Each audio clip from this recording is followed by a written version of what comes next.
South Carolina is a conservative southern state. Its men and boys fought and died on the Confederate side of the American Civil War against the Yankee North. Today, reminders of the battlefield carnage are kept alive here at the state legislature in Columbia.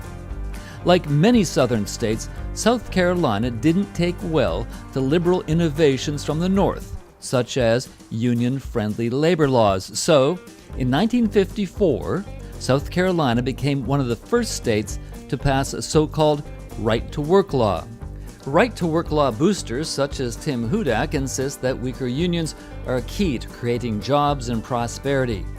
Gilda Cobb Hunter is a community activist and a Democratic state congresswoman. She says South Carolina has had a right-to-work law for 66 years, and folks are still waiting for the prosperity. The average cost, average income is lower. The wage gap has increased. The wealth gap has increased. Within the last couple of weeks, there were reports that rank children and how well children are doing that show clearly here in South Carolina, we have lost ground. So our children are poor. Our educational levels have suffered and are not improving appreciably in ways that matter.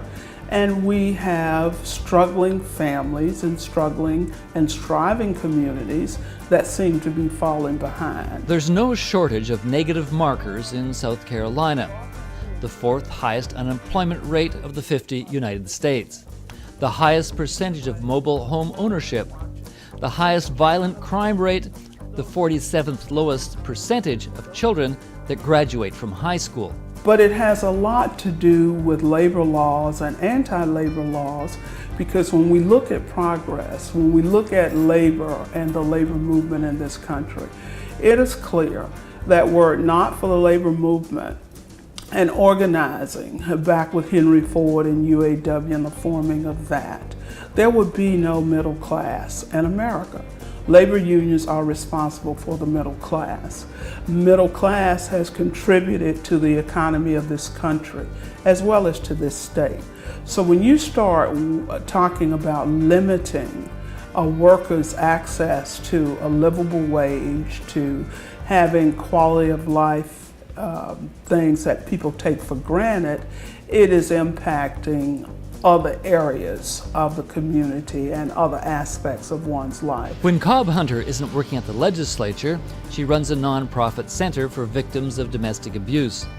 The center is an independent nonprofit.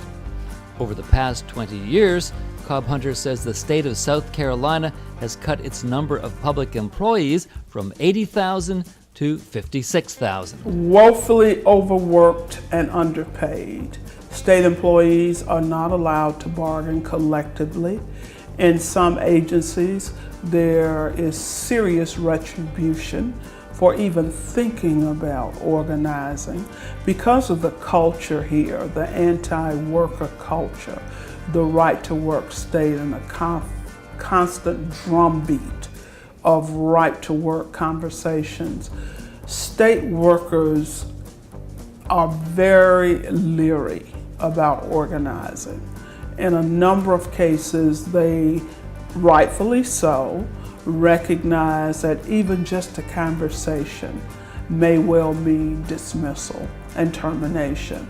And of course, there are always reasons given, had nothing to do with the fact that you talked to somebody about joining a union. The bad part about right to work is you can get fired here for absolutely no reason. Right to work suggests, it's your right to work. A lot of us over the years have added it's your right to work for less, because that's really what the bottom line is.